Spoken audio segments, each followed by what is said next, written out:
pessoal, aqui é a Mel Ferraz do blog Literaturice e hoje eu vim comentar um pouquinho com vocês sobre o livro O Sol é para Todos, escrito pela Harper Lee.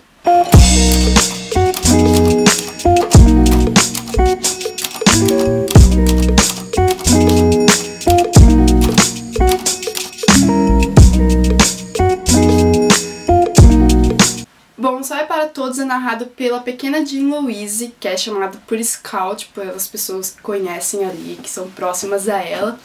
E ela é uma órfã de mãe, por parte da mãe, e vive com o seu pai, Atticus, e com o seu irmão, Jem, além de uma espécie de governanta da casa chamada Calpurnia. E essa governanta é, na verdade, governanta, cozinheira e babá, porque como a mãe deles morreu, então ela meio que serve como babá, como mãe também para essas crianças. Inclusive ela ajuda na criação dessas crianças, enquanto o pai, que é um advogado de renome ali da região, tem que trabalhar o dia inteiro, essas crianças ficam com a Calpurnia ali. Então ela meio que cria as crianças também como uma mãe. A história se passa na década de 30, lá dos Estados Unidos, no estado do Alabama, que é um estado ali da época muito racista. Então nós temos que, aqui nesse livro, o tema principal que ele aborda é o preconceito, é a discriminação de raças, né? Então é um tema bem forte, principalmente se você vê que a história ela é narrada inteirinha sob o ponto de vista, sob a perspectiva de uma criança de 6 anos, de 6 a 8 anos, né? Porque essa história acontece entre os 6 e os 8 anos da pequena Jean Louise. Então, ela meio que narra os acontecimentos episódicos da vida dela, entre seus 6 e 8 anos, e narra as travessuras, as aventuras que ela passa, né? Que ela ali cria com o seu irmão Jem e com o seu amigo, que é o sobrinho da vizinha, chamado Jill. Na verdade, o nome dele é Charles Baker Harris, que é um nome muito esquisito e que, não sei, parece que é mentira do personagemzinho, que também é pequeno, ele tem 7 anos, quando ela tinha 6, então ele é um ano mais velho. Mas ele é chamado por todos como Jill, então fica aí Jill na história mesmo. E ela narra então algumas coisas que acontecem ali na vida dela, meio que retratando a sociedade daquela cidade em que ela vivia, que é uma pequena cidade fictícia, chamada Maycomb, ali do Alabama, e que é uma espécie de vilarejo, um pouquinho mais que vilarejo, não chega a ser uma cidade, mas é bem pequena, então ela meio que traça o perfil daquela sociedade com seus tipos sociais muito marcantes. E sobre a ótica dela, né, a ótica de criança, então ela traça o perfil como só uma criança poderia fazer, né, porque ela não tem papas na língua, ela é uma criança bem levada, tanto é que ela é tida como molecona, assim, ela vive de macacão ao invés de vestido, então ela é bem fiel, assim, ao falar das pessoas, dos seus vizinhos. E, inclusive, um dos seus vizinhos ela não conhece, ela, na verdade, nem seu irmão e seu amigo Jill conhecem, porque ele nunca sai da casa dele. Eu acho que ele mora algumas casas adiante dela, então ele não é vizinho de porta, mas ele é vizinho de rua. E ele meio que bota medo nessas crianças, porque ele é envolto num mistério que ninguém sabe explicar para as crianças o porquê dele nunca sair de casa, dele nunca ser visto pela sociedade ali de Maycomb.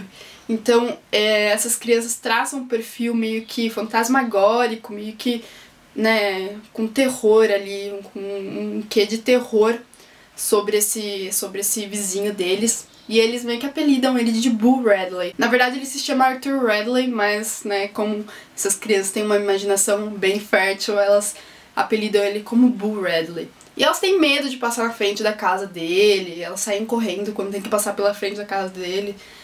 Inventam histórias de que ele, sei lá, ele fica passeando pela cidade de noite e assombrando casas. Então é bem assim, a gente percebe que é o imaginário delas ali meio que inventa isso pra eles terem mais aventuras, né, nas férias deles, assim. Então é muito engraçado isso. E a primeira parte do livro meio que narra, meio que é ela narrando, a Jean narrando como que é essa sociedade de Maycomb, traçando o perfil psicológico principalmente, né, sobretudo da cidade de Macon. Só que tudo muda na segunda parte desse livro, que é quando o Atticus, o pai das crianças, decide não, ele passa a representar, a defender um negro que foi acusado injustamente, diga-se de passagem, já de começo eu já digo, injustamente pelo estupro de uma garota branca. Então, esse negro, ele precisa de uma defesa e o Atticus, ele é nomeado para defender esse negro. E é aí que a cidade inteira vira-se contra Atticus e a sua família, porque como é uma época em que o racismo é muito, assim, tem forte presença ali nos Estados Unidos, principalmente no sul dos Estados Unidos, que é onde eles moram, então a gente percebe que é um dos temas mais marcantes do livro e percebe-se que, né, é o tema que a autora pegou pra criar a sua história, enfim, é o que ela queria transmitir pro leitor. Porque a família, ela passa a sofrer discriminação por parte da sociedade ali daquela cidade. E apesar da família Finch, que é a família do Atticus e da Jean Louise, ser muito respeitada antes dele começar a defender esse negro, eles passam a sofrer, enfim, insultos, discriminação mesmo. Então, por conta disso só, e através dos olhos da Jean, a gente percebe quão podre isso pode ser, sabe? Porque elas pegam pensando assim, como que essas pessoas, esse meu vizinho, que até um certo momento olhava pra mim e me tratava com respeito, passa a me tratar com insultos, xingando meu pai, minha família, do nada. E principalmente por conta de uma pessoa que foi acusada injustamente. Então ela passa a enxergar a sociedade dela com seus olhos de criança, mas de uma criança meio que traída, no caso. E a gente percebe, aqui a grande crítica da autora, né? O como a sociedade pode ser corrompida por certos valores torpes. E isso é muito incrível do livro, porque é o que eu digo, o livro ele é narrado por uma criança de 6 a 8 anos.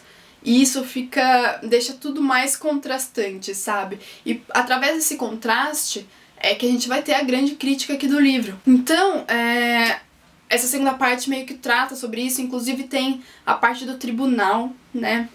E que é a parte sensacional do livro, assim. Eu acho que as pessoas que gostam de direito e que gostam dessa parte da justiça, enfim, vai amar esse livro, porque ele trata muito sobre os direitos do ser humano e sobre o preconceito em si. Então é um livro muito humano, ele é muito crítico e ácido ao mesmo tempo em que é ingênuo, porque, né, é narrado por uma criança. E, enfim, essa leitura, ela é uma leitura muito... Eu diria que é cheia de contrastes, sabe? Cheia de antíteses. E que juntos, né, nessa mesma história aqui, compõem um quadro muito digno de pauta. Então aqui nós temos muita crítica e esse livro deixa a gente pensando por vários dias, se não pelo resto da nossa vida. Eu digo que é um livro assim que faz pensar bastante e que ele é muito tocante, porque a gente quer, ao mesmo tempo que a gente fica muito revoltado com tudo que está acontecendo na vida da Jean e na vida daquele negro que está sendo acusado injustamente. E é um quadro que ele é muito revoltante mesmo, porque a acusação é feita pela própria vítima, no caso, que se faz de vítima. Então isso deixa a gente mais revoltado ainda do que só, sei lá, ser uma vítima mesmo, só que não ser ele que estuprou. Na verdade, ela não foi vítima coisa nenhuma. Então isso deixa a gente muito revoltado. E também deixa a gente muito tocado pela situação daquelas crianças diante disso, sabe? Que também sofre por conta do trabalho digno do pai, né? Então dá vontade de pegar essas crianças, abraçar e tentar preservar a pureza deles, né? Porque com esse acontecimento, com esse episódio, a pureza deles é meio que quebrada, é meio que destruída. Bom, esse é um clássico que eu indico pra todo mundo que gosta dessas questões sobre humanidade, enfim. Eu acho que é um livro que, pra quem gosta de clássicos e desse tipo mais sóbrio de leitura, é muito indicado. Eu acho que se você que gosta desse tipo de leitura não leu, você não sabe o que tá perdendo.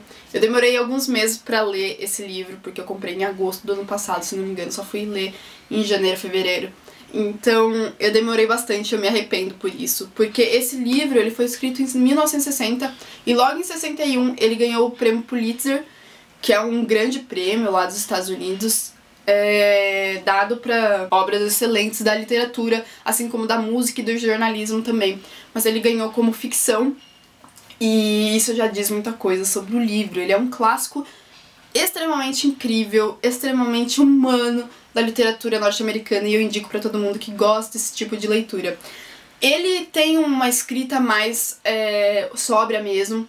No começo ele é um pouco mais devagar, só que pra quem gosta não percebe isso. Pra quem não gosta muito, isso vai ser um pouquinho mais cri-cri, porque no começo ele é um pouquinho mais parado mesmo, porque ela vai retratar a sociedade ali, o seu cotidiano. Então é um pouquinho mais parado. Mas depois, a partir da metade, ele já se torna assim, daqueles livros que você quer ler no dia, sabe? Naquela hora seguinte, você não pode largar esse livro. Ele é um clássico em si, né? Então não tem muito mais o que falar sobre ele. Então é isso, eu espero que vocês tenham gostado dessa resenha, espero que não tenha ficado muito longo. Eu tinha mesmo que falar essas coisas pra vocês.